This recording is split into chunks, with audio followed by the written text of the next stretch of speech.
For me, as a young player, all I wanted to do was go out and play. And I think, to be fair, even throughout my career, I've always just wanted to play on a Saturday afternoon. And I never really saw the point of being like a number 2 or a number 3 goalkeeper.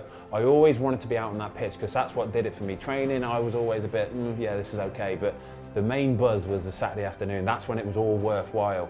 So for me, when I was a youngster, again, like I say, I enjoyed training, but I just wanted to go out there on a Saturday afternoon. So I went on loan absolutely everywhere. I'd go, Tiverton Town. I started at Racing Club Warwick playing on Saturday afternoon. I went Bristol City on loan, Stafford Rangers for a couple of games, Kidderminster Harriers. I honestly would go absolutely anywhere. I didn't care as long as they could offer me a chance to play on that Saturday afternoon. That was the big thing for me, and that's where I learnt my craft. And it wasn't until I finally got that loan move to Wrexham, and that was what kick-started my whole career. Genuinely it was as simple as that. I was on loan at Wrexham. Darren Ferguson, the son of Alex Ferguson, was playing at the time alongside me. I was just doing really well, playing regular first team football in League One, I think we were.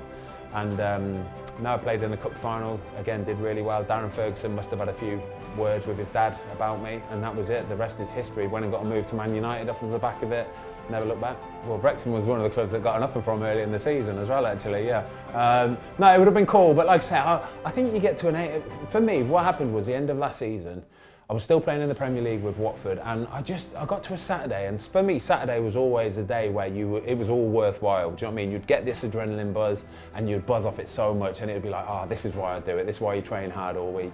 And then towards the end, I didn't even get that buzz then, and I thought I used to just think to myself in games like I used to love this so much. You know what I mean? You'd be at a lovely stadium like this, and the fans would be roaring. Well, some of them would be roaring, and some of them would be calling you this, that, and whatever. But no, that I kind of lost that little buzz for it a little bit, and I think that was the main reason why I didn't want to carry on going. But no, like I said, I had a few offers from this and that, but Wrexham I'm over the moon for. And I actually won a cup for Wrexham as well. It was the LDV Vans. They've changed the name about 700 times since then, but no, it's good to see that. The thing with Wrexham is it's such a football community, and they really care about their club. And even when I was there, they were going through tough times financially. They had some owners that they didn't quite trust, and it's nice to see that they've now got owners that really care about not only the club but the community around it as well. Retirement I'm not retired, mate. Honestly, I work harder than ever now. The thing is, we do podcasts. I do 2 different podcasts: the Football Fill-In and the Fozcast.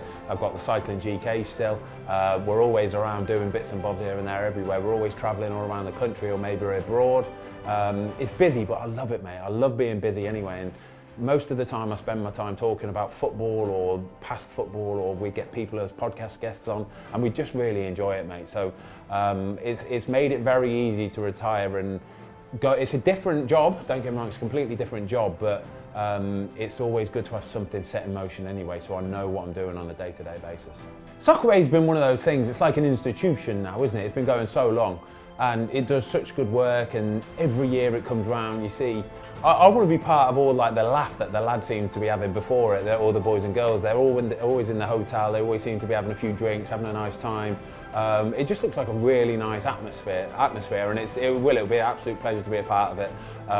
Being a goalkeeper coach this year for some of the legends of the game as well, I feel a little bit sort of inferior because I don't know at what point I'm able to say to some of these goalies, try doing this a bit better when you're talking to some of the best goalies in the world, but we'll have a nice time either way.